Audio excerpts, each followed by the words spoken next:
Assalomu alaykum. German tili o'rganayotgan do'stlar, yaxshimisizlar? Men bu videoda german tilidagi hozirgi zamonni qisqacha tushuntirib o'taman. Bu boshlang'ich saviya bo'lg'achqa qisqacha bir necha misollar orqali tushuntirib o'taman. Das Präsens. Uyg'ur tilimizda hozirgi 3 zaman bor. O'tgan zaman, hozirgi zaman va keldigan zaman.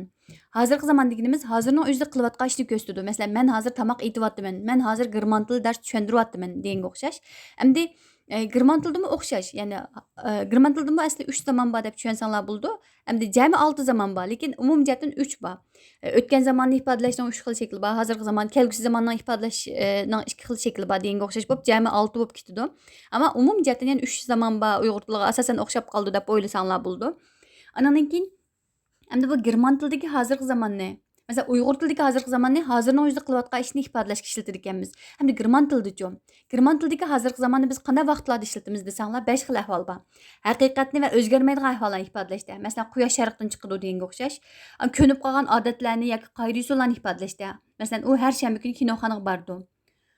Odat, ya'ni har shanba berish, kinoxonaga berishga odatlandi deganga o'xshash. Uzun vaqtdan beri qilayotgan ishni ifodalaydi. U 5 yildan yoqqa gitar chaldi. Yoki keyingi ahvol gap qilayotgan vaqtning o'zida yuz bergan ishni. Bu bizning Uyg'ur tiliga o'xshash. U hozir xat yozyapti. Men hozir german tilida tushuntiryapman deganga o'xshash. Ani oxirgisi german tilida ba'zida hozirgi zamanni ishlatib, kelgusi zamanni ifodalaymiz. Ya'ni plan qilingan, plandagi ma'lum bir ishni ifodalashda ishlatadi. Masalan, oldimizgi payshanba biz Istanbulga uchamiz. Bu örnek misollar. Endi bular bir-bir qarab o'taylik. Haqiqatni va o'zgarmaydigan ahvollarni ifodalashda hozirgi zamon ishlatamiz degan to'q. Masalan, quyosh sharqdan chiqadi. Die Sonne geht im Osten auf. Bu bir mushuk. Das ist eine Katze.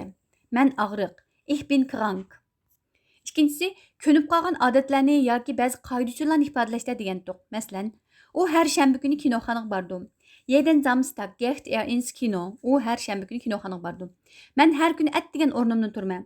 Ich stehe jeden Tag früh auf. Apam her gün tamak etudi. Meine Mutter kocht jeden Tag. Uzun, üçüncü xil ahvol uzun vaqtdan beri qilib kelayotgan ma'lum bir ishni ifodalashdi yoki masalan o'rnak misolda degan to'q.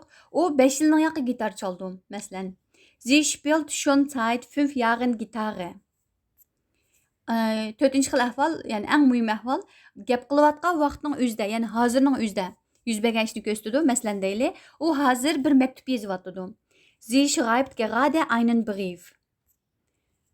Oxirgi ahvol ba'zida plan qilingan, ammo keldigan zamanni ifodalashda ishlatadi. Hozirgi zaman, ammo ma'nosi keldigan zaman. O'rnak misol qarasanglar, nächsten Donnerstag fliegen wir nach Istanbul. Oldimizdagi payshanba biz Istanbulga uchamiz. Bu plan. Ya'ni hozirgi zaman jumla shaklini ishlatdik, ammo kelgusi zamanni ifodalaydi. Endi bu ya'ni 5 xil ahvolda hozirgi zamonni ishlasak bo'ldi dedim. Endi bir 5-6 10 taldek o'rnak misollarni berdim. Shularga qarab o'taylik. Ich sehe dort ein kleines Haus. U yerda bir kichik uy ko'rdim. Walter lebt in Köln. Walter Kölnda yashaydi. Der Lehrer gibt uns schwere Aufgaben. O'qituvchi bizga test topshiriqlarni berdi. Ahmed fährt morgen in die Stadt. Ahmed erta shahar kirdi. Sie schreibt ihrem Bruder einen Brief. U inisiga bir maktub yozyapti, qilyapti, aytyapti masalan. Die Gäste warten in dem Saal. Mehmonlar zalda saqlayapti. Der Arzt kommt heute nicht. Doktor bugun kelmaydi. Wir kennen diesen Mann nicht. Biz bu odamni tonimaymiz. Mein Freund kauft ein neues Auto. Do'stim bir yangi mashina setib oldi. Setib olmoqchi. Ya'ni bu planda bor, ammo qilinmagan ish.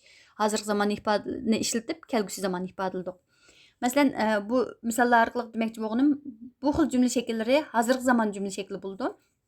Buningda fe'llarninki o'xshamagan turlanish shakllari bor. Uni o'rganib olsak bo'ldi. Buni keyingi videoda tushuntirib o'taman. Amsa bu video mushtilik bo'lsin. Keyingi videoda ko'rishaylik. Xayr xo'sh. Tschüss.